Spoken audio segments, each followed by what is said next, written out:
자, 이번 시간에는 이제 프린트를 한번 볼게요. 그래서 지금 프린트를 좀 여러분들 보시는 이유는 기본서가 아직 안 나와서 보는 거니까요. 계속 뭐 이걸로 강의할 건 아니고 기본서가 나오면 바로 기본서로 강의할 겁니다. 자, 일단은 우리 입문 과정이잖아요. 그래서 입문 과정 동안에는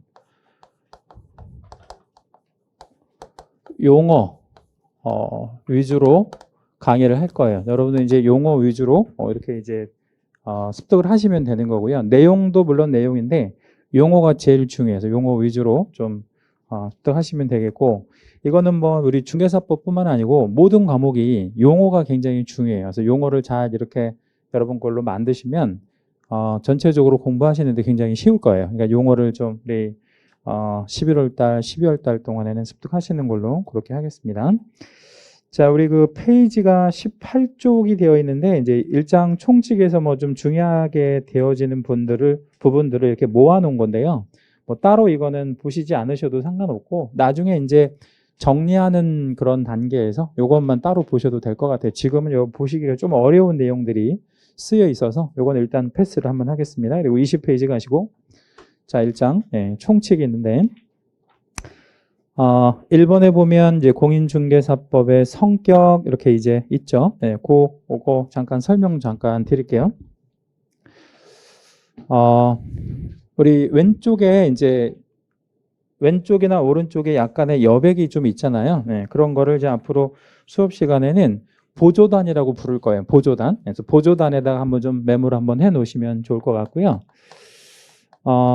민법이라는 법이 있어요. 이제 우리 내일 수업 들으시는 과목이. 근데 민법은 그냥 뒤에가 법으로 끝나잖아요. 이렇게. 그죠? 근데, 아까 우리 공인중개사법에서 딸려있는 법 중에 부동산 거래 신고 등에 관한 뒤에가 뭐였죠? 법률이었어요. 그죠? 이렇게 법률. 자, 그러면 민법으로 끝났을 때 이 한자와 민법이라고 했을 때 이 한 글자의 법과 부동산 거래 신고 등에 관한 법률에서 이 법률 두 글자는 같은 말이에요. 무슨 얘기냐면 법이나 법률이나 같은 말이다 이 말이에요. 그런데 법의 이름이 한 단락으로 끝나는 법들은 법으로 그냥 끝나요. 이렇게 법으로. 그런데 이건 한 단락이 아니라 부동산 거래 신고, 이게 한 단락이잖아요. 등에 관한 법률 단락이 두 단락 넘어가죠. 이렇게 두 단락 이상 넘어가는 법에다가는 법률이라는 말을 붙여요. 자, 그럼 우리 공인중개사 법이 맞겠어요? 공인중개사 법률이 맞겠어요? 공인중개사 법이 맞아요. 이렇게 한 단락이니까. 그래서 한 단락으로 끝나는 법은 그냥 법으로 끝나고 두 단락 이상 진행되는 법은 법률로 된다. 같은 개념이다. 자, 우리 그러면 공법 시간에 배우는 법 중에 제일 중요한 법이 무슨 법이냐면 국토의 계획 및 이용에 관한, 그 다음 뭐겠어요? 법률. 이렇게 이제 들어가는 거예요. 자, 앞으로 이제 그렇게 이해하시면 돼요. 그래서 공인중개사법의 성격 이렇게 이제 있는데, 1번에 보니까 부동산 중개에 관한 무슨 법이다 이렇게 써 있어요. 기본법. 거기 이제 여러분 혹시 형광펜 있으시면 기본법에다가 채색 하나만 좀 해주시고요. 형광펜 없으시면 뭐 색깔 있는 펜으로 밑줄 같은 거라도 좀 하나 해주시고, 참고해 보니까 특별법과 일반법 뭐 이런 말 있잖아요. 그죠? 그거 밑에 여백에다 한번 좀 간단하게 메모를 하나 좀 해보겠습니다. 자, 우리가 배우는 법 중에 민법이라는 법이 있다고 그랬죠. 그죠? 민법. 그리고 이거는 시험 범위는 아닌데 상법이라는 법이 있어요. 상법. 그리고 공인중개사법이 있습니다. 이렇게. 자, 그러니까 이 중간에 있는 상법은 시험 범위는 아니지만 이걸 설명드리기 위해서 말씀을 좀 드리는 거예요. 자, 여기서 민법에서 민자가 무슨 민자겠어요? 한자로? 백성민자죠. 그러니까 모든 백성에게 적용되는 법이라는 뜻이에요. 모든 백성에게, 모든 국민에게 적용되는 법이다. 그럼 여기서 상법은 이 상이 상행위를 나타내는 거예요. 그러면 국민 중에서 상인에게 적용하는 법이에요. 상인에게 적용하는 법이에요. 그러면 얘는 국민 중에서 상인 중에서도 어떤 거를 하는 사람한테 적용되는 법이에요. 공인중개사업을 하는 사람한테 적용되는 법이다. 그래서 공인중개사법이라 이렇게 얘기를 하는 거예요. 그러면 자, 질문을 하나 드릴게요. 범위가 어디로 넓어져요? 범위가. 민법적으로 범위가 넓어지잖아요. 그럼 범위가 어디로 좁아져요? 공인중개사법으로 범위가 좁아지잖아요. 그죠? 예, 그러면 이걸 등호로 한번 좀 표시를 해보면 제가 거꾸로 좀 표시를 할 건데 이게 범위가 넓어진다는 게 아니라 얘를 먼저 적용한다는 뜻이에요. 누구한테? 공인중개사한테. 그죠? 예, 그러면 먼저 적용하니까 특별히 적용하는 거예요. 특별히. 예, 이거를 특별법이다 이렇게 얘기를 해요. 자, 그러면 민법은 가장 마지막에 공인중개사가 어떤 행위를 했는데 공인중개사법에 규정이 없으면 맨 마지막에 무슨 법을 적용해? 민법. 이거를 기본법이라고 그러기도 하고요. 같은 말로 일반법이라고 그러기도 해요. 기본법, 일반법 같은 말이에요. 네, 그러니까 항상 마지막에 최후에 적용된다. 그래서 기본법 내지는 일반법. 자, 그러면 상법은 뭐냐? 상법은 이 법과 이 법 중간에 끼잖아요. 그럼 얘는 특별법 지위도 있어요. 자, 무엇보다 특별해요? 민법보다 특별하잖아요. 등호가 이렇게 열려 있으니까. 예, 근데 뭐보다는 특별하지 않아요. 공인중개사법에 비해서는 특별하지 않잖아요. 그럼 얘는 뭐가 되는 거냐면 기본법이 되는 거예요. 뭐에 대한 기본법이야? 공인중개사법의 기본법이야. 그죠? 그러면 우리 중개사법은 무슨 법과 무슨 법에 대한 기본법이, 특별법이 되는 거예요. 민법과 상법에 비해서 특별법이 되는 거죠. 그런데 우리 교재에 지금 메인 타이틀에 뭐라고 되어 있냐면 부동산 중개에 대해서만큼은 무슨 법이다 이렇게 되어 있어요? 기본법. 그러면 이제 이게 무엇하고 비교해서 기본적인 법이 되어야 한다 이런 얘기잖아요. 그래서 그걸 한번 좀 설명을 드릴 건데 나중에 요건 이제 다시 배우실 거예요. 농업협동조합법이 있어요. 그래서 우리 이제 농협이라고 하는 곳이 있잖아요. 농협. 네, 농협에서 부동산 중개를 할 수가 있어요. 농협에서 부동산 중개를 할 수 있는데 불특정 다수를 대상으로 하는 게 아니라 조합원을 대상으로 그리고 뭐만을 대상으로 이걸 중개업을 할 수 있냐면 농지를 대상으로 중개업을 할 수 있거든요. 근데 이 농협 같은 데서 중개업을 할 때 농협에다가는 이 법을 먼저 적용하는 거예요. 이 법을. 네, 농업협동조합법을.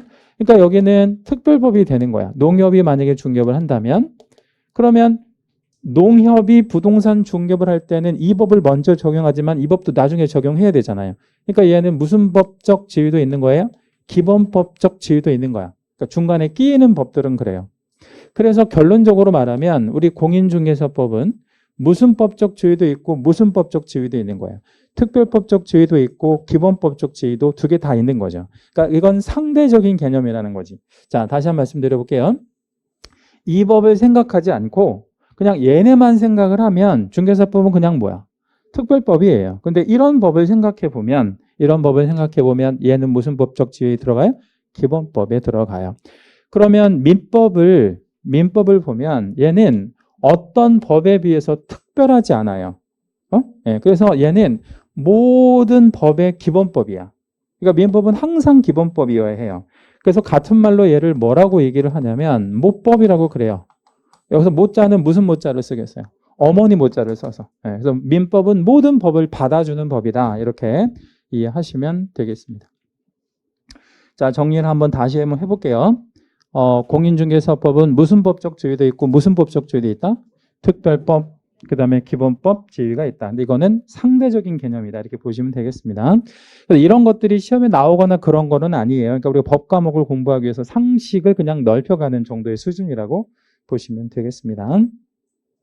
거기 동그라미 2번에 보면 양가로 1번에 딸려있는 동그라미 2번에 보면 이런 말 나와 있죠. 공인중개사법은 상법과 민법에 대해서는 무슨 법적 지위를 가진다 이랬어요. 특별법적 지위를 가진다 있죠. 네, 거기다 우리 밑줄 하나만 쭉 쳐주세요. 자, 그리고 한 장 넘겨봅니다. 21. 자, 양가로 2번에 보면 중간법이라는 말 나와 있네. 중간법. 네, 말 그대로 중간에 있다 이런 법입니다. 중간에 있다 이런 법인데 얘는 우회 여백에다 한번 그림 하나 그려볼게요. 법을 이렇게 크게 나누면 사법이라는 법과 공법이라는 법으로 나누거든요. 사법과 공법으로 나누는데, 자, 이 사법은 민의 관계를 규율하는 게 사법이에요. 민의 관계를 규율하는 게 사법. 그 다음에 공법은 관의 관계를 규율하는 게 공법이에요. 자, 그러면 예를 하나만 좀 들어볼게요. 예를 하나만 들어보겠습니다. 사법인지 공법인지 판단해 보세요.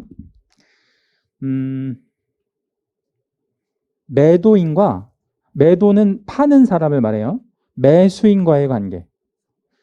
매도인과 매수인과의 관계. 그건 사법이겠죠. 예? 매도는 민이잖아. 매도하는 사람, 매수하는 사람, 이런 사법 관계. 그러니까 내일 공법 시간에 이제 아마 수업 들어보시면 아시겠지만, 계속 무슨 얘기만 할 거냐면, 뭐 매도 매수, 임대 임차, 뭐 갑을, 뭐 이런 관계만 계속 얘기를 해요. 근데 공법 시간에 가보면 무슨 얘기를 계속 할 거냐면, 관 중에서 어떤 관, 국토교통부 장관, 또 관 중에서 어떤 관, 뭐 시도지사니, 뭐 시장 군수구청장이니 이런 얘기만 계속 할 거란 말이에요. 그런데 우리 공인중개사법 시간에는요, 이 얘기도 했다가 왔다 갔다 한다는 얘기야. 그래서 이 중간에 있다 그래가지고 이런 법을 뭐라 그래요? 중간법. 뭐 이렇게 표현을 해요. 중간에 있다 그래가지고 중간법 이렇게 이해하시면 돼요. 그럼 우리 과목에는 매도 매수 얘기했다가 관청 얘기도 하고 그러겠네요. 뭐 그렇게 된다는 얘기죠. 그 다음에 이제 국내법. 국내법은 제목 옆에다가 이것만 하나 적어 놓을게요. 국내법의 상대적인 개념은 국외법이라고 그러면 안 되고 국제법 이렇게 표현을 해요. 국내법 반대말은 국제법인데 이 법은 우리나라 안에서만 적용이 되니까 이거는 국내법이다. 국제법은 아니다. 뭐 참고만 하시면 되겠고, 우리 법령의 구성 관련해 가지고요. 1, 2, 3, 양가로 1, 2, 3 있는데 공인중개사 법 있죠? 법. 그래서 법에다가 동그라미 하나만 잡아주실래요? 그 법은 어디서 만드냐면 여기서 되게 가까운 곳에서 만들어요. 여기서 가까운 곳 어디서? 국회에서. 여의도에 있는 국회에서 만드는 게 법이에요. 그러면 이제 양가로 2번에 보면 시행령, 옆에 보면 대통령령 이쪽이죠. 그거 한번 채색 한 번만 붙여주실래요? 형광펜 없으시면 밑줄 한번 잡아주시고, 시행령과 대통령령은 같은 말이다. 그럼 대통령령은 무슨 말이냐면 대통령의 뭐다 이런 뜻이에요. 명령이다 이런 뜻이지. 대통령의 명령을 시행령이라고 합니다. 시행령은 대통령의 명령을 말한다. 그러면 시행령은 누가 제정해요? 대통령이. 그죠? 말 그대로 대통령이. 그 다음에 양가로 3번에 보면 시행규칙, 국토부령 이렇게 있는데 거기도 채색 한 번만 붙여주세요. 시행규칙, 국토부령. 같은 말인데 시행규칙은 국토교통부 장관의 명령이다. 이렇게 보시면 되겠습니다. 자, 그러면 법이 있고 법령이 있는데 이것도 우리 오른쪽 보조단에서 한 번만 메모해 볼게요. 법이 있고 법령이 있는데, 자, 얘는 법이나 법률이나 같은 말이라 그랬죠. 법이나 법률이나. 아까 제가 한 단락으로 끝나면 법, 두 단락 이상 넘어가면 법률. 그래서 같은 개념이라 그랬어요. 근데 법령은 뭐냐면 법과 시행령과 시행규칙을 모두 합쳐 부르는 말이에요. 이걸 법령이라 그래요. 우리 그러면 시험 범위는 법만 보겠어요? 아니면 법령이 시험 범위겠어요? 법령. 세 개 다 시험 범위에 들어간다. 그래서 시행령, 시행규칙 뭐 이런 것들도 다 시험 범위에 들어간다라고 기억하시면 되겠습니다. 자, 이제 22페이지로 넘어오시고요. 자, 제 2절 법 제정의 목적. 제정 목적이라고 하는데 대부분의 법들은 뭐 거의 한 5% 이상의 이제 어떤 비율 정도 되는데 1조의 대부분 목적을 담고 있어요. 목적이라는 게 뭐냐면 법을 만든 이유 뭐 이런 거라고 보시면 되는데 이 법을 왜 만들었느냐 이거죠. 한번 읽어볼게요. 이 법은 공인중개사의 업무 등에 관한 사항을 정하여. 거기 정하여에서 단락을 한 번만 끊어봐 주실래요? 예. 그 전문성을 제고하고 부동산 중개업을 건전하게 육성하여. 거기서 단락을 한 번만 좀 끊어봐 주시겠습니다. 육성하여. 그리고 마지막에 국민경제에 이바지하는 것을 목적으로 한다. 뭐 이렇게 이제 지금 단락을 2번 끊었으니까 단락이 몇 단락이 되는 거죠? 3단락이 되는 거잖아요. 그래서 첫 번째 단락이 이제 1차 목적이 되고, 두 번째 단락이 2차 목적이 되고, 마지막 단락이 3차 목적이 되는데, 여러분이 보실 때 가장 중요한 단락은 마지막 단락처럼 보이잖아요. 그러니까 우리 국민 경제에 이바지한다. 근데 사실 그게 중요한 게 아니고, 가장 중요한 단락은 공인중개사의 업무에 관해서 정한다는 게 제일 중요해요. 왜냐면 그것 때문에 만들어진 거니까. 자, 그럼 한마디로 말하면 공인중개사법은 왜 만들어졌다고요? 공인중개사의 업무에 대해서 만들었습니다. 자, 그러면 내일 민법 배우실 건데 민법은 왜 만들었겠어요? 국민에 대해서 여러 가지 행위를 규율하기 위해서 만들었겠죠? 그러면 상법은 왜 만들었겠어요? 상행위를 하는 자들의 어떤 행위를 규율하기 위해서 만드는 거고, 이거는 공인중개사의 업무에 대해서 규율하려고 만들어진 법이죠. 그죠? 그런 의미라고 새기시면 되겠습니다. 자, 그리고 이제 밑으로 내려오시면 중간에 뭐 참고해가지고 재정 목적, 시행령과 시행규칙의 재정 목적이 있는데, 우리 교재에 참고라고 되어 있는 거는 그냥 참고만 하시면 되는 거야. 이게 뭐 중요하거나 그런 건 아니라는 거죠. 그다음 이제 3절로 내려가실 건데, 3절에 보면 용어의 정의에 있어요. 거기 용어의 정의에다가 우리 별 3개를 잡을게요. 지금 출제되는 그 회차가 표시가 되어 있기는 하는데, 작년에 안 나왔잖아요. 31회 시험에.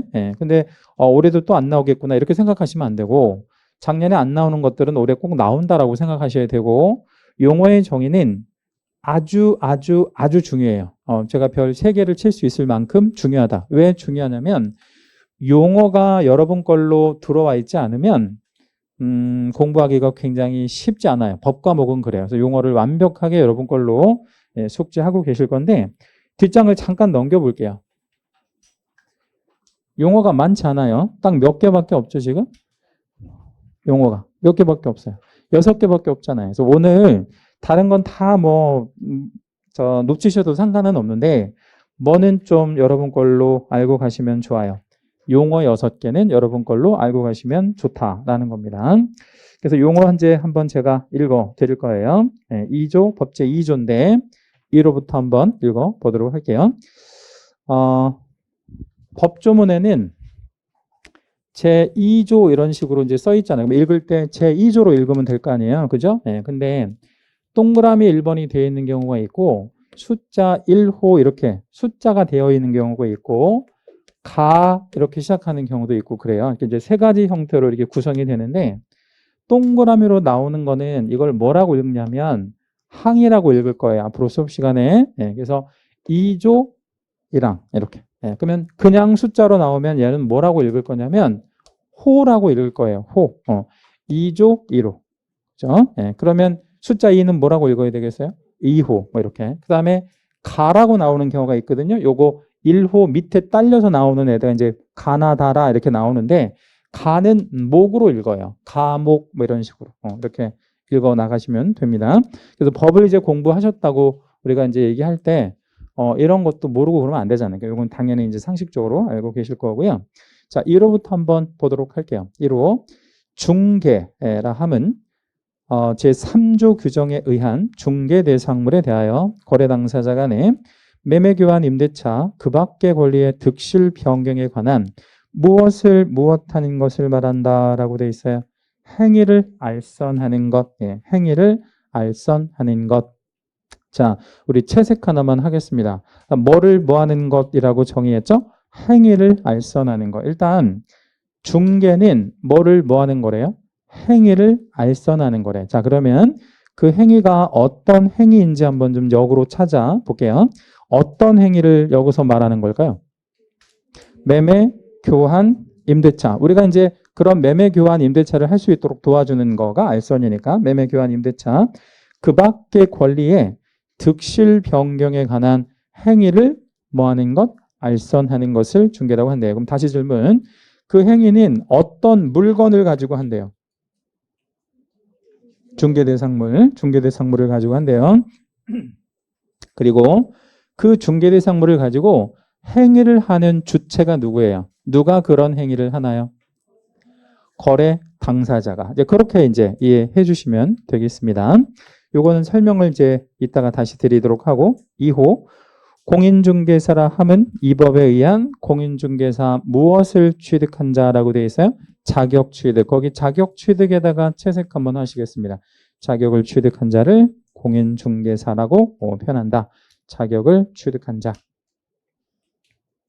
자, 3호에 중개업이 있는데 중개업이 되기 위해서는 세 가지 요소가 필요해요.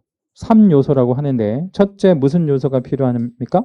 다른 사람의 의뢰가 있어야 돼요. 의뢰에다가 채색 한번 해주시고 동그라미 번호 1번 붙여볼게요. 그러니까 중개업이 되기 위해서는 반드시 뭐가 필요해? 의뢰. 자, 두 번째 뭐가 필요할까요? 보수. 보수에다가 채색 동그라미 2번. 그리고 세 번째 뭘로 할 것? 업에다가 채색 3번. 그러니까 중개업이 되기 위해서는 세 가지 요소가 필요한데 중개업의 3요소. 그게 뭐죠? 의뢰, 보수, 업. 이렇게 이제 이해하시면 되겠고. 그다음에 4호는 개업공인중개사라는 단어를 이제 그 용어가 나왔는데 이 법에 의하여 중개사무소 개설 무엇한 자라고 되어 있어요? 등록한 자. 등록한 자에다가 채색합니다. 등록한 자. 그래서 등록했다라는 거는 관청에서 가지고 있는 대장에다가 이름, 성명 이런 거를 기록했다라는 뜻이에요. 등록했다라는 뜻을 등록한 자를 말한다. 뒷장 넘겨볼게요. 5호 소속공인중개사라는 용어가 있는데 이 소속공인중개사는 공인중개사가 개업만 하는 게 아니라 취업도 할 거 아니에요. 취업한 공인중개사를 소속공인중개사라고 표현을 하는데 정의는 이렇게 돼 있어요. 개업공인중개사에 소속된 공인중개사, 그러니까 취업한 공인중개사로서 개공인 법인의 사원 또는 임원으로서 공인중개사인 자를 포함한다. 이렇게 표현을 했네요. 자, 일단 거기에서 사원 또는 임원이라는 표현이 있잖아요. 거기다 우리 밑줄을 좀 한 번만 잡아주시고요. 왼쪽으로 한번 빼볼게요. 사원 또는 임원을 밑줄 잡고 왼쪽으로 빼보겠습니다.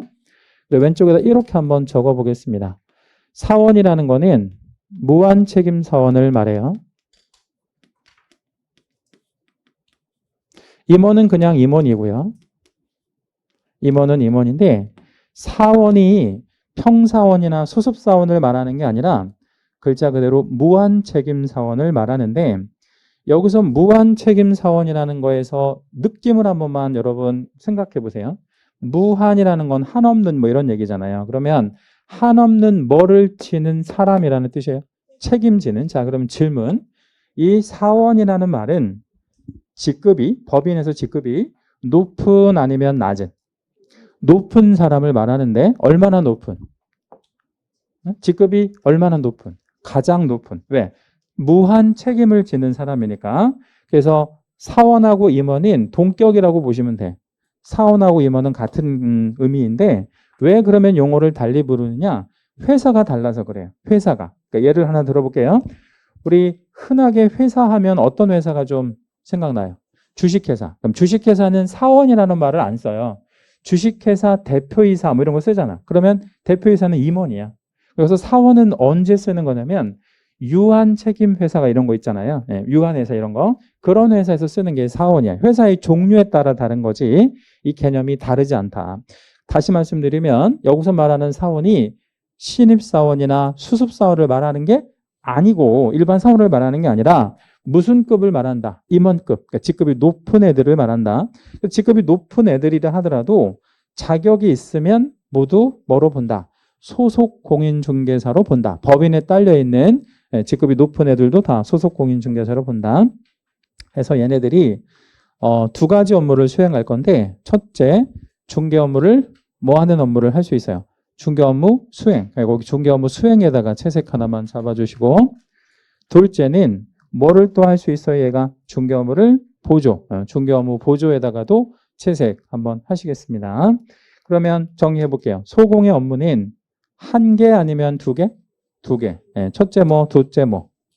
첫째는 중개 업무를 수행하는 거, 그리고 두 번째는 중개 업무를 보조하는 거. 이렇게 이제 할 수 있습니다.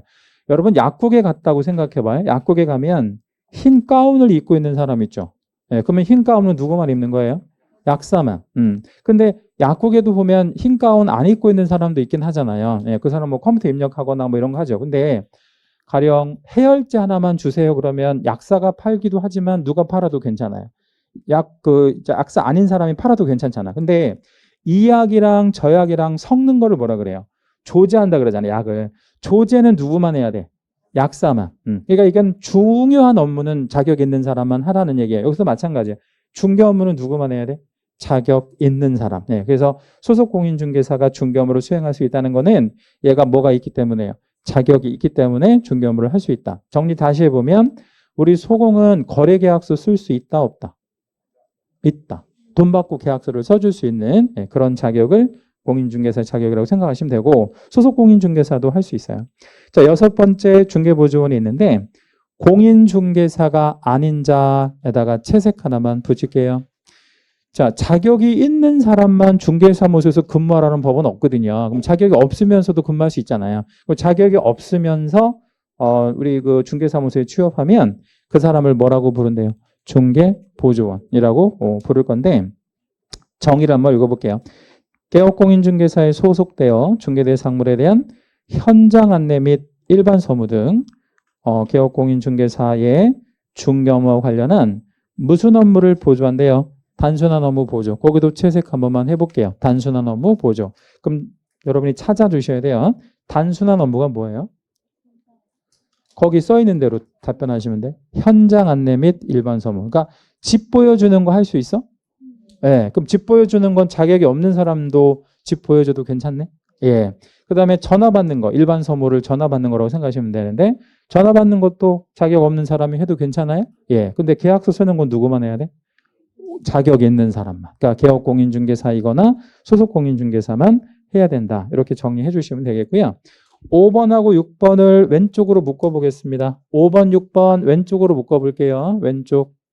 자, 5번, 6번 왼쪽으로 묶고 얘네를 고용인이라 그래요.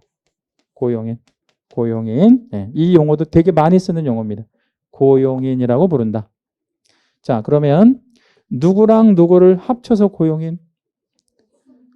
소속공인중개사와 중개보조원을 합쳐가지고 고용인 이렇게 표현을 하네요. 그죠? 자, 그러면 이제 용어 6개 다 읽어보셨는데 핵심만 다시 한 번만 잡아드릴게요. 제가 여기다 이제 메모해 드리는 거는 쓰셔도 괜찮고 안 쓰셔도 괜찮아요. 한번 볼게요. 용어. 자, 일단 용어가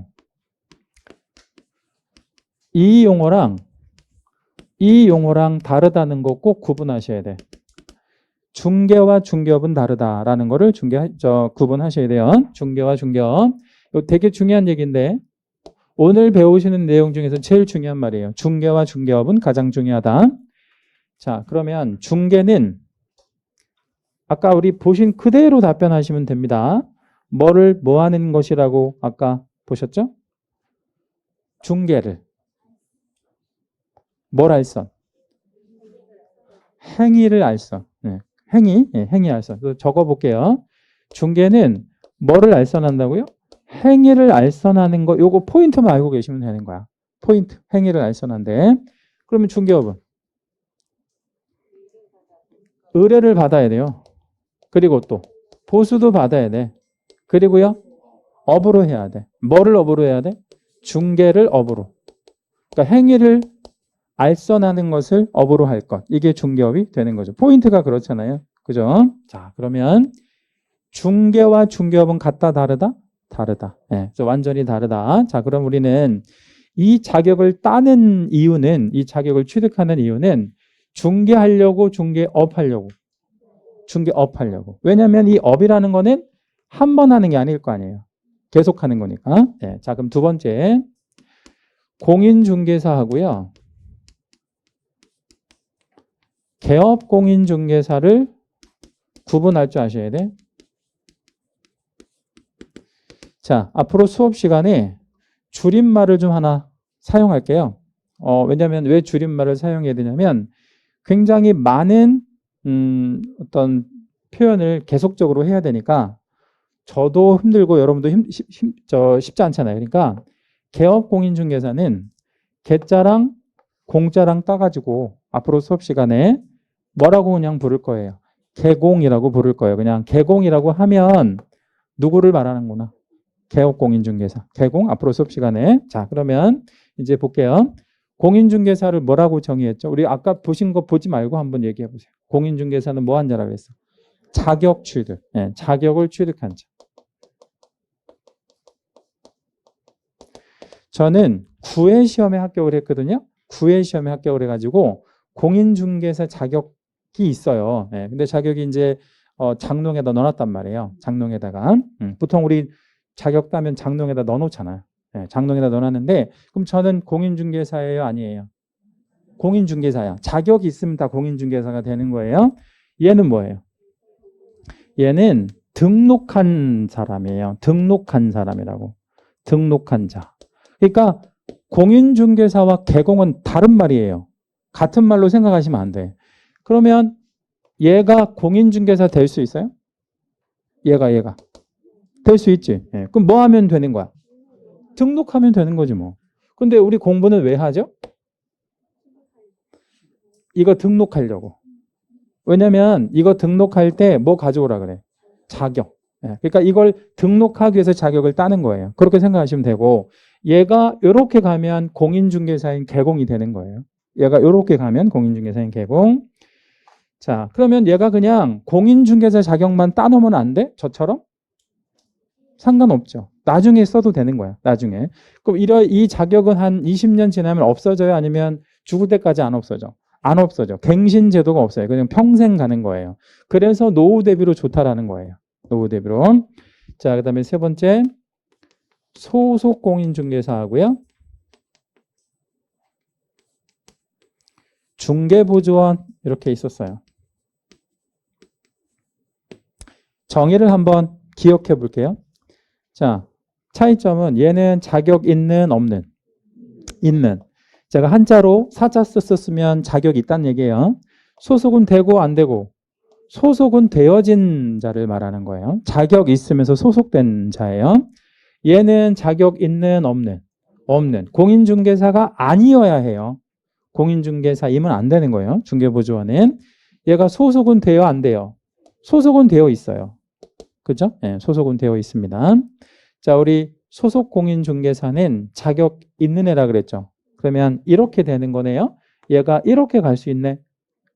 그죠? 네, 얘가 이렇게 갈 수 있잖아. 네, 그러면 공인중개사가 뭐 되면? 소속되면 얘를 뭐라고 부른다? 소속 공인중개사. 근데 이제 수업 시간이든 뭐 모의고사든 본시험이든 말할 거 없이 얘는 거의 안 물어봐요. 얘는 안 물어본다고. 왜 안 물어보냐면 얘가 일을 하는 애가 아니라서 얘는 안 물어볼 거예요. 그럼 누구로 하고 누구를 물어봐야 되겠어? 얘랑 얘.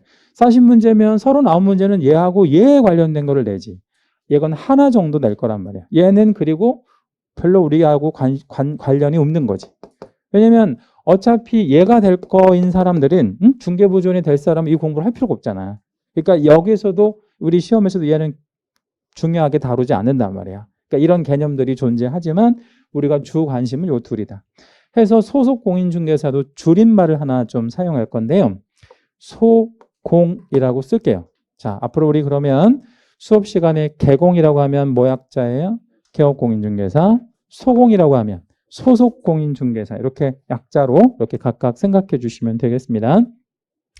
약간 어려운 말인데 이렇게 가능하겠나 생각해 봐요.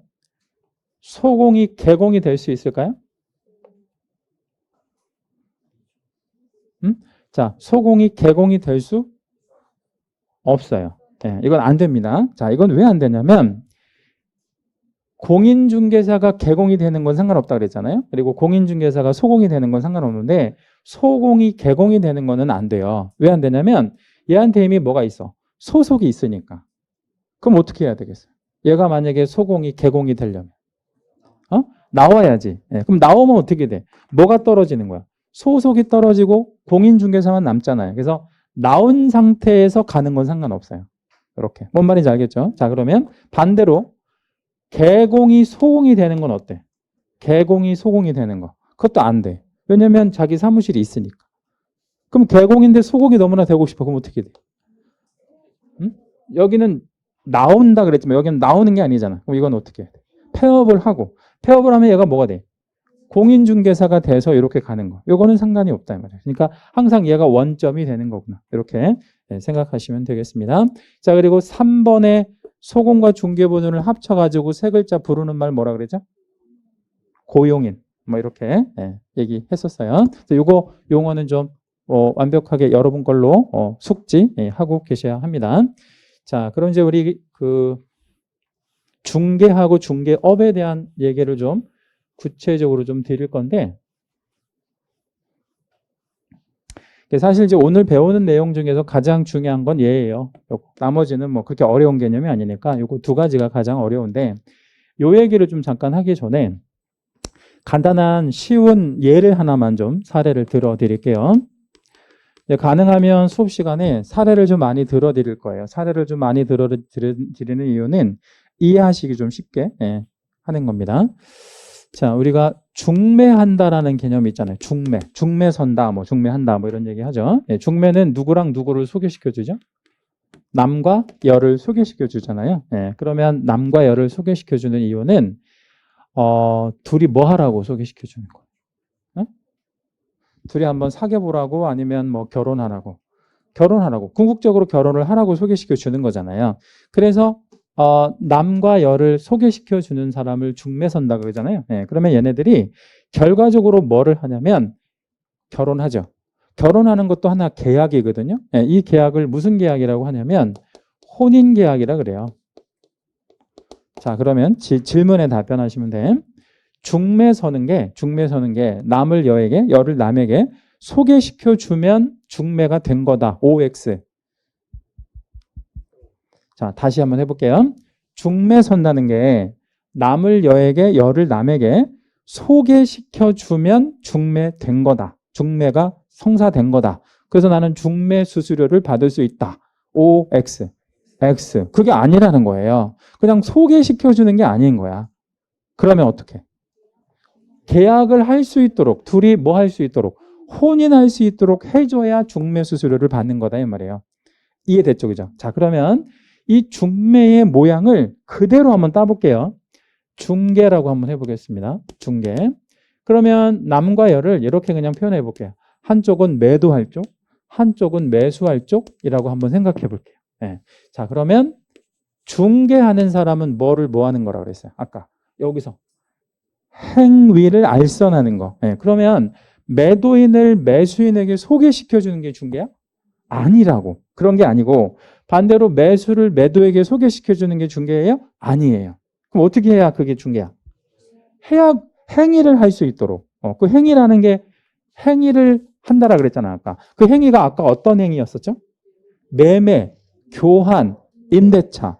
그런 거를 뭐라고 하냐면 법률 행위라고 그래요. 그런 거를 법률 행위라고 그런다. 그런 거를 법률 행위를 한다. 그러니까 이 가장 대표적으로는 계약을 꼽으시면 돼요. 매매, 교환, 임대차 계약을 법률 행위라고 해요. 자, 이 말이 좀 어려운 말이니까 이렇게 한번 풀어봐 드릴게요. 오늘 아니면 그 전에 여러분은 한 개 이상의 법률 행위를 반드시 하셨을 거예요. 오늘이든 뭐 어제든 한 개 이상의 법률 행위를 반드시 하셨는데 어떤 게 여러분이 법률 행위를 하신 걸까요? 만약에 오늘 학원에 와서 수강 등록을 했다라고 생각을 해볼까요? 수강 등록을 했어. 그거 계약인가요? 예, 그 계약이야. 법률 행위를 하신 거야. 나는 그 전에 해가지고 오늘은 나는 법률 행위 안 한 것 같은데 했어요. 여러분 오늘 학원에 오실 때 걸어오신 분도 계시겠지만 뭐 하셨을 수도 있어? 대중교통, 버스를 탔거나 뭐 택시를 탔거나 지하철을 탔을 거 아니에요. 운송 계약이에요. 그것도 법률 행위야. 법률 행위. 그런 거를 할 수 있도록 도와주는 거예요. 그거를 중개라고 합니다. 자, 그러면 이 중개 행위의 성격은 뭐냐? 얘는 사실행위라 그래요. 이 용어들은 그냥 부담 없이 들어보시면 되는 거야. 이런 용어들은 나중에 다 민법 시간에 배울 거예요. 사실행위라는 건 뭐냐면 이런 법률 행위가 잘 될 수 있도록 도와주는, 조력하는 행위를 사실행위라 이렇게 생각하시면 되고, 이런 법률 행위를 구성하는 개개의 행위를 사실행위라고 생각하시면 돼요. 자, 우리 그러면 앞에 있는 친구하고 사실행위를 한번 해볼게요. 앞에 있는 친구랑 사실행위를 한번 해볼게요. 제가 이거 손가락 표시되는 거 있잖아요. 이거 수업할 때 쓰는 건데, 앞에 친구 이거 나한테 살래? 라고 물어봤어요. 이렇게 물어봤단 말이야. 산다 그래? 예. 이거 살래? 근데 제가 이제 가격을 얘기를 안 했잖아요. 그러면 이게 지금 얼마나 써 있냐면 2,900원에 써 있어요. 예. 그럼 쓰던 거니까 준 거니까 1,000원에 살래? 산다라고 얘기했단 말이야. 자, 그러면 지금 제가 이거를 살래 이렇게 얘기한 거를 하나의 뭐라고 표현할 수 있어요? 의사표시. 나의 의사표시잖아. 그러면 의사표시가 계약을 만들어내기 위해서 이루어지는 하나의 요소잖아요. 이런 걸 사실행위라고 하고, 이 친구가 고개를 위아래로 끄덕였어요. 그럼 그게 뭐예요? 승낙이라는 의사표시잖아. 그것도 사실행위가 되는 거야. 자, 그러면 이제 이걸 저는 1,000원에 판다 그랬고 이 친구는 1,000원에 산다 그랬으니까 이게 뭐가 이루어지는 거야? 계약이 이루어지잖아요. 그죠? 이 손가락, 공갈 손가락에 매매 계약이 이루어졌잖아. 예를 들자면 그게 무슨 행위가 되는 거지? 법률 행위가 되는 거죠. 네, 그렇게 생각하시면 돼. 자, 그러면 우리 대법원은 이 중개를 뭐라고 정의를 했냐면, 자, 이제 대법원 얘기를 좀 잠깐 해볼게요. 우리나라에는 법원이 있어요. 법원이 있는데 이 법원이 지방법원이 있고요. 지방법원에서 조금 더 위에 있는 법원을 고등법원이라 그래요.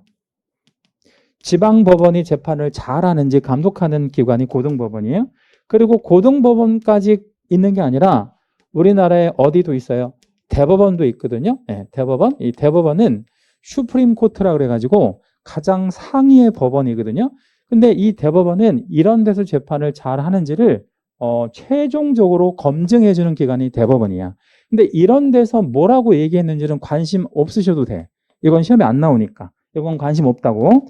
근데 여기에서 어떤 내용에 대해서 판시를 하게 되면 이걸 우리가 두 자로 뭐라고 표현을 하냐면 판례라고 얘기를 하는데, 판례에서 보통 한 10개 정도 문제가 전후로 나와요. 판례. 근데 우리 대법원이 중개를 뭐라고 정의를 했냐면 이렇게 정의를 하고 있어요. 중개란 법률행위 성립에 조력하는 사실행위. 예? 자, 우리 대법원이 뭐라고 표현을 하고 있다고요? 법률행위 성립에 조력하는 사실행위. 이걸 한번 잠깐 읽어봐 드리도록 할게요.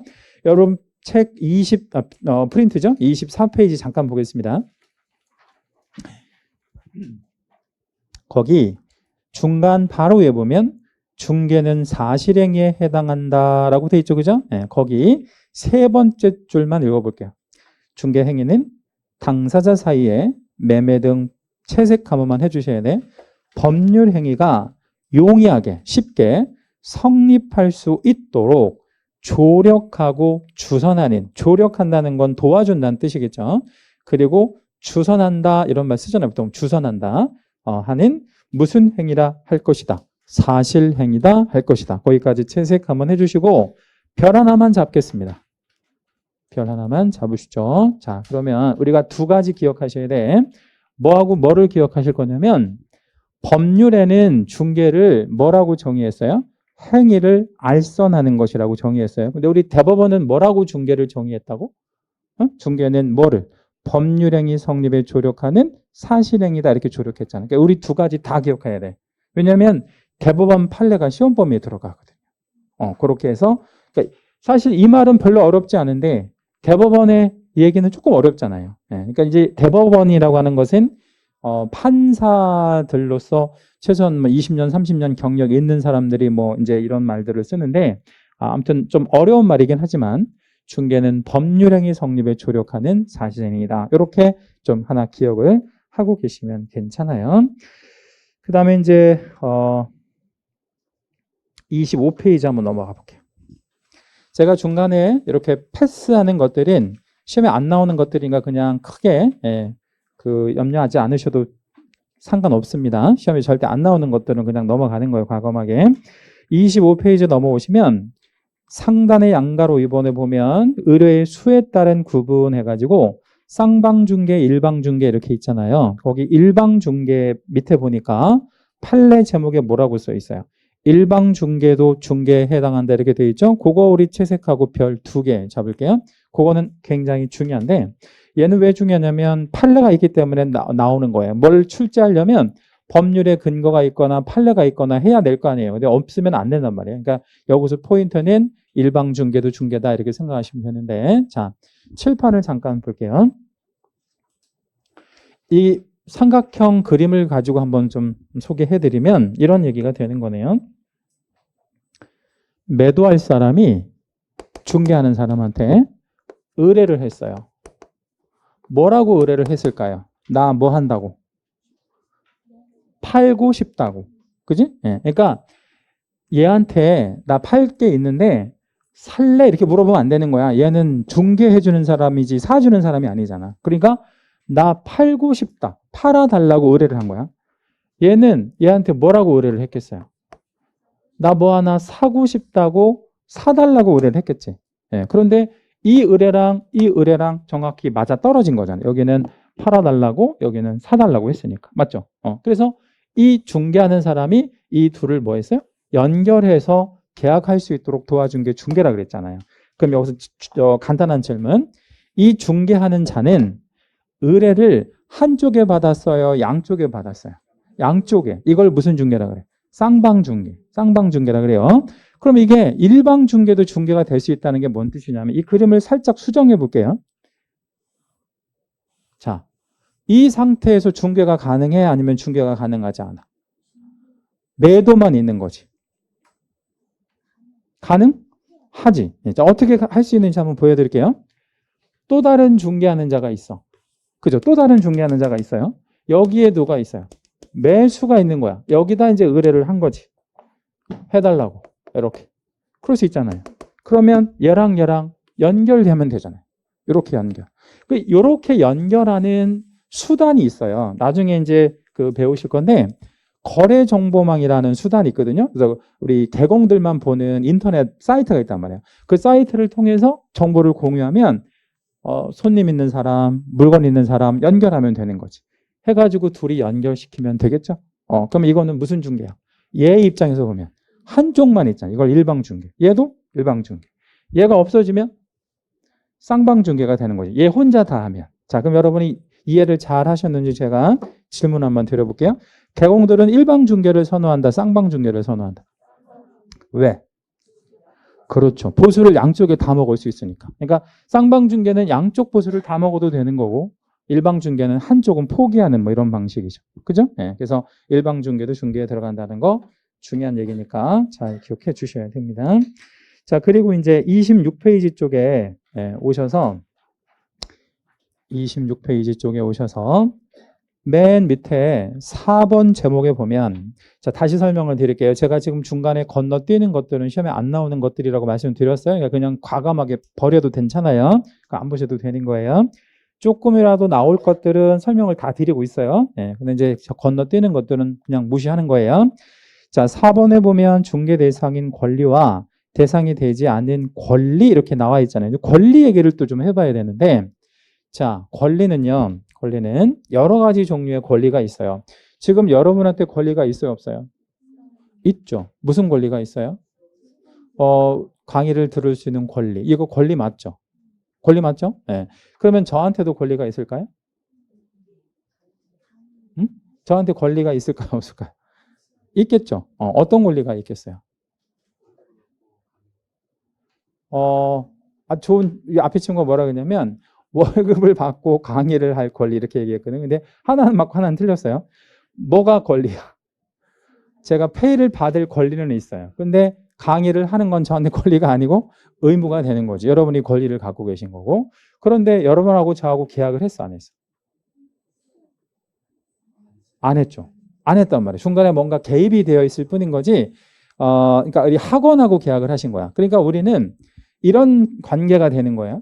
여러분하고 메가하고의 계약이 돼 있고 저하고 뭐가 돼 있는 거야. 메가하고 계약이 돼 있고 우리는 서로 메가라고 하는 하나의 주체를 가지고 서로 계약에 대한 권리자이자 의무자인 거예요. 여러분한테는 권리도 있고 의무도 있는 거예요. 어떤 권리 있고 어떤 의무가 있어요? 어떤 권리가 있어? 강의를 들을 수 있는 권리. 의무는 뭐가 있어? 수강료를 낼 의무가 있는 거지. 저는 어떤 권리가 있어요? 페이를 받을 권리가 있고 또 강의를 해야 할 의무가 있고. 그러니까 매사가 권리와 의무가 다 있는 거예요. 자, 그러면 권리는 그런 개념이라고 생각하시면 돼. 자, 그럼 이 얘기도 좀 잠깐 해볼게요. 매도인하고 매수인하고 계약을 해야 되잖아요. 그래 이게 중개가 되는 거니까 무슨 계약을 하죠? 얘가 매가 뭐야? 파는 거. 여기서 매는 사는 거. 그러면 합치면 뭐예요? 매매 계약이 되잖아요. 그런데 아주 잘 생각해 보면 우리가 행위에 개입을 하긴 했지만 결과적으로는 권리의 득실에 개입하게 돼요. 그렇지 않을까요? 네, 어떤 권리의 득실에 개입하게 될까요? 매매를 했으니까. 얘가 가지고 있던 어느 뭐 집이든 토지가 있을 거 아니에요. 이걸 팔잖아. 그러면 뭘 파는 거예요? 무슨 권리를 파는 거야? 세 글자. 부동산은 물건이고 그 부동산을 내가 지배하고 사용하고 수익하고 처분할 수 있는 거를 뭐라 그래? 소유권을 팔잖아. 그러니까 소유권의 득실이 이루어진다는 걸 알 수가 있어요. 맞죠? 자, 그러면 자연스럽게 생각을 한번 해봅시다. 소유권을 실한 사람이 누구예요? 소유권을 그러니까 잃어버리는 사람이 누구야? 얘가 소유권을 실하게 되는 거지. 그렇죠? 소유권을 득하는 쪽은 어디가? 여기가 되지. 소유권을 득하게 돼요. 득실 변경에 우리가 개입하게 되는 거죠. 그죠? 그러니까 소유권은 당연히 중개 대상 권리가 된다 이렇게 보면 돼요. 맞죠? 네, 자, 그러면 어떤 집이 있는데 이 사람의 이름을 임대로 바꿔볼게요. 이 사람 소유권이야. 임대. 이 사람을 임차로 바꿔볼게. 그러면 우리가 뭐에 개입할 수 있어? 임대와 임차에 개입하는 거죠. 그럼 합치면 뭐라 그래? 그거를 임대차 계약. 네, 그럼 임대차 계약을 했다고 쳐봐요. 그럼 당연히 권리 하나가 득실이 이루어지는 거예요. 또 어떤 권리의 득실이 이루어져? 이제는 소유권이 득실이 안 되는 거잖아요. 그럼 뭐 어떤 권리가? 임차권. 그죠? 임차권이 이제 생기잖아. 그죠? 네, 그래서 임차권의 득실 변경이 생긴다 이 말이죠. 이제 나중에 다시 배울 건데 소유권은 물권이라고 얘기해요. 물건에 대한 권리. 그 다음에 지금 말씀드린 임차권은 채권에 들어가요. 채권. 그래서 이런 건 이제 민법 시간에 다시 배울 건데 이런 물건에 대한 권리든 사람에 대한 권리든 이건 사람에 대한 권리인데 이런 거에 우리가 개입할 여지가 있다라는 거야. 정리하면 행위를 알선하지만 결과적으로는 권리의 득실 변경에 개입하게 되는 거예요. 네, 그래서 그 권리는 뭐 여러 가지 권리에 개입할 수 있다. 지금 당장은 뭐 모르셔도 되는 것들인데 뒷장 잠깐 넘겨볼게요. 자, 27페이지 맨 위에 보면 판례 하나가 있는데 저당권도 중개 대상에 해당한다 이런 말 나와 있죠. 그죠? 거기 제목에다가 채색 한번 하시고요. 별표 한 번만 잡겠습니다. 저당권도 중개 대상 해당한다에다가 채색하고 별 하나만 잡고요. 자, 요 그림을 살려가지고 한번 제가 설명을 좀 하나 드려볼 게 있는데요. 자, 칠판을 잠깐 볼게요. 중개가 있는데 매도하고 매수 쪽입니다. 둘이 매매 계약을 하는 과정이에요. 자, 그러면 매매 계약에 우리가 개입하면 어떤 권리에 하나 우리가 개입하게 되는 거죠? 소유권이라는 권리에 하나 개입하는 거 맞죠? 그죠? 네, 그럼 아까 그대로 그냥 한번 답변해 볼게요. 얘는 소유권을 뭐 하게 되는 거죠? 매도니까 얘는요, 소유권을 득하게 되는 거잖아요. 그죠? 네, 그러니까 얘는 소유권을 득해서 우리 중개한 사람한테 중개보수 줘야 되고 얘는 소유권을 실했기 때문에 중개보수를 줘야 돼. 그러면 얘는 건수로 보면 몇 건의 보수를 받게 되는 거지? 2건. 이거 혼자 중개 지금 쌍방 중개 했으니까. 자, 그런데 얘가 매수가 우리 그 중개하는 사람한테 개업공인 중에서 뭐라고 부탁을 했냐면 돈이 부족하대요. 돈이 부족하다는 거야. 그래서 뭐를 좀 소개시켜 달래? 은행을 좀 소개시켜 달라고. 돈이 이제 부족하니까 대출 받아서 잔금을 치르려고 하는 거야. 근데 자기가 알아보기 좀 그러니까 개공한테 이거 부탁을 한 거야. 그래서 이제 개공이 은행 하나를 우리 이제 이런 관계 한번 좀 우리가 생각해 봐야 돼요. 우리가 이제 나중에 개업을 하면 은행 지점장이 우리 사무실에 온다, 안 온다? 와요. 반드시 와. 뭐 사가지고 오겠어요? 뭐 화분 같은 거 이렇게 하나 사가지고 이렇게 옵니다. 지점장이 바뀌어도 오고 그래요. 근데 왜 지점장들은 관내에 있는 그 영업 바운다리 안에 있는 중개사무소를 다 다니냐면 대출 때문에 그런 거죠. 은행에서는 대출을 해줘야 먹고 살잖아. 근데 담보대출이 다 여기서 발생이 되니까. 그러니까 이제 은행 지점장들이 사전에 와서 소개해달라고 이제 부탁을 한단 말이야. 그럼 이제 은행에서 이걸 부탁을 했으니까 이 은행을 얘한테 소개시켜 주는 거야. 해서 이제 대출이 나갑니다. 근데 은행에서 대출을 해줄 때 돈을 그냥 빌려줘요? 아니면 뭐를 잡고 빌려줘요? 담보 잡잖아, 담보. 그 담보가 다른 말로 하면 뭐예요? 저당권을 잡는다고. 은행에서는. 얘가 사는 부동산에 대해서. 자, 그러면 이렇게 한번 생각을 해볼게요. 얘가 이제 이 대출을 해줄 때 담보를 잡고 담보 대출을 해준다고 치면 은행이 뭐가 되는 거야? 저당권을 득실 중에서 뭐가 되는 거지? 득이 되는 거야. 얘가 저당을 잡고 돈을 빌려주니까. 맞죠? 그럼 얘는 뭐가 되는 거예요? 저당을 얘가 이 물건을 사서 은행에다가 담보로 맡기고 돈을 빌리잖아요. 그럼 얘가 저당권을 뭐 하는 거야? 실하게 되는 거지. 실. 저당권 실. 얘는 저당권 득. 담보대출이 이루어지는 과정을 말하는 거예요. 자, 그러면 이렇게 한번 봅시다. 이것도 중개예요. 지금 이 삼각형 구도도. 근데 잘 보면 이것도 중개라는 거 알 수 있어. 이 구도도. 맞죠? 이것도 저당권이라고 하는 권리에 개입하잖아요. 그러니까 계약으로 말하면 저당권 설정 계약이라는 계약의 행위에 개입을 하게 되니까 결과적으로는 저당권에도 개입하게 되는 거지. 자, 그러면 여기까지 이해되셨죠? 예. 자, 그러면 지금 이 중개한 자는 몇 건의 보수를 받을까요? 일단 힌트 드리면 홀수로 나오면 안 돼. 네. 홀수는 아니고 2건 아니고 4건의 보수를 받게 됩니다. 자, 어떻게 4건의 보수를 받을까요? 하나, 둘, 셋, 넷.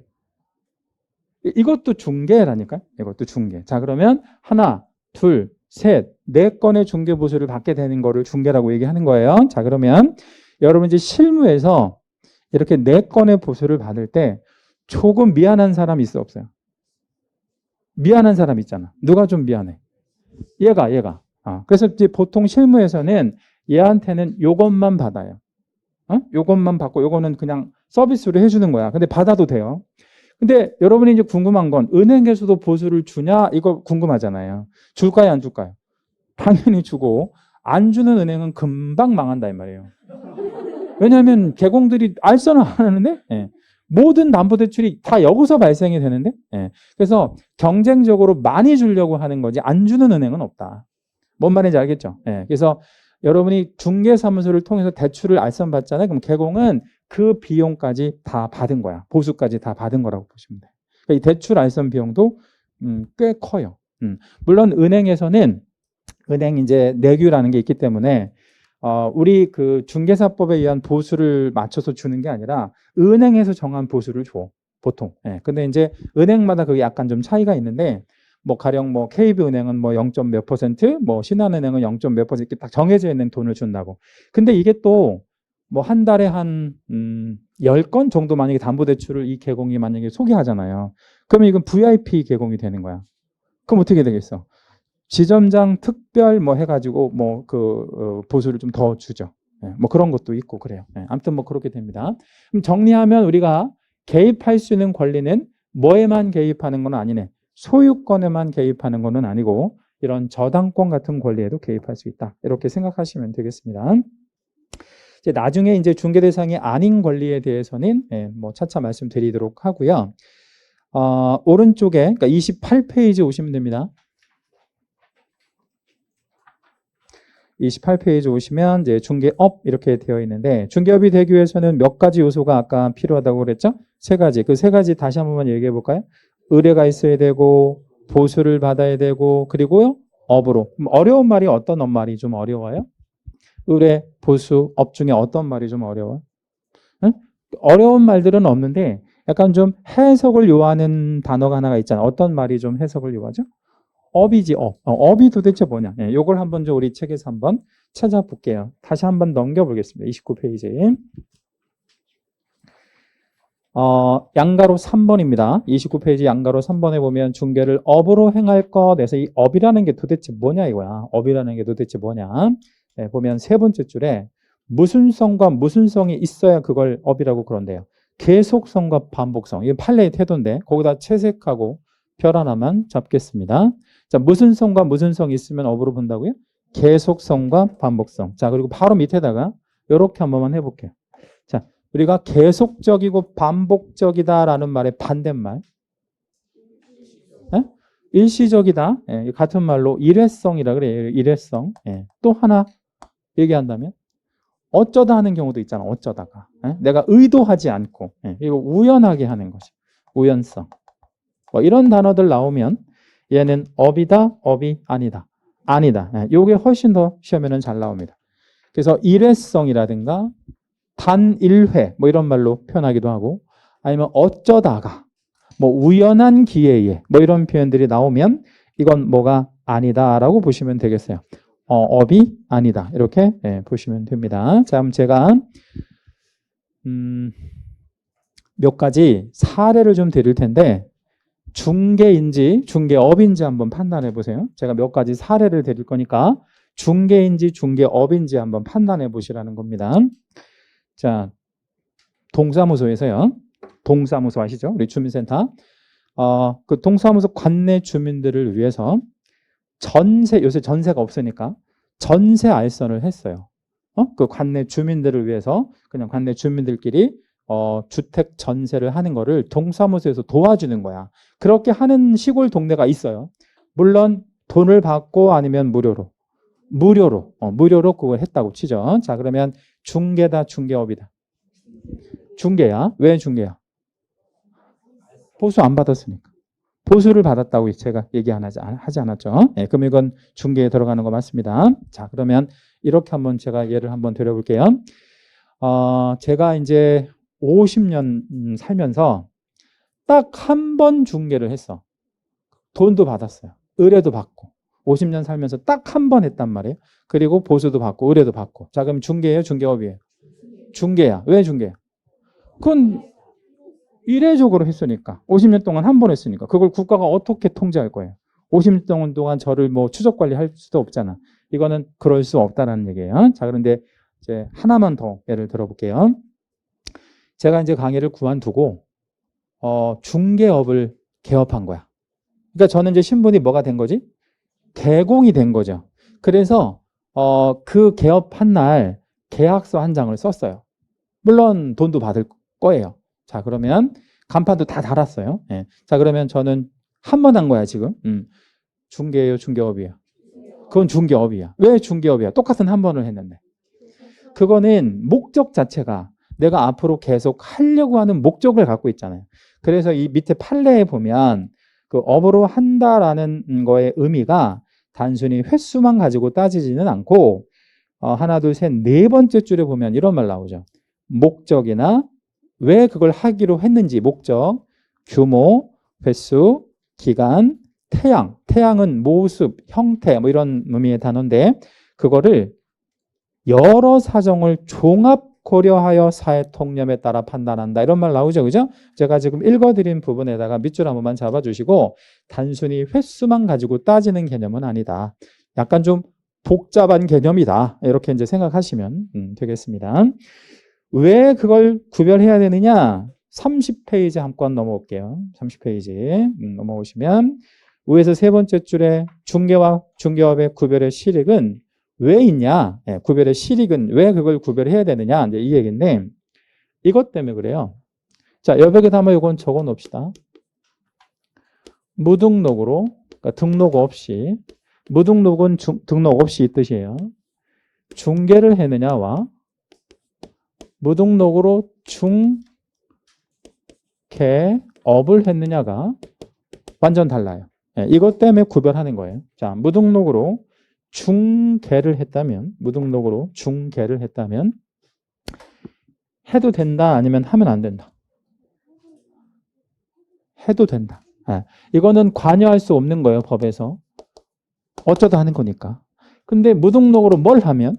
업을 하면 이거는 국가가 그냥 두어서는 안 된다는 거지. 예. 그래서 무등록 중개업한 사람은 이건 불법이에요. 처벌을 할 건데 3년 이하의 징역형이나 3천만 원 이하의 벌금형으로 처벌을 할 거예요. 이걸 그래서 이제 앞으로는 수업 시간에 3년 3천 뭐 이렇게 얘기를 할 거거든요. 예, 그러니까 우리 과목에서는 이 형벌이 해마다 한 문제가 꼭 나오는데 이건 좀 중요한 형벌이에요. 자, 요걸 뭐라고 읽을 거냐면 3년 이하의 뭐 징역형이나 얘는요 3천만 원 이하의 벌금형이라 그래. 3년 이하의 징역형이나 3천만 원 이하의 벌금형. 자, 우리 그러면 원론으로 돌아가서 다시 한번 얘기해 볼게요. 우리가 공부하는 이유가 뭐예요? 이 공부하는 이유. 중개하려고 중개업을 하려고. 중개업을 하려고. 그럼 중개업을 그냥 하면 안 돼? 그냥 시험 공부 안 하고 그냥 막 하면 안 되냐고. 안 돼요. 왜 안 돼? 처벌받으니까.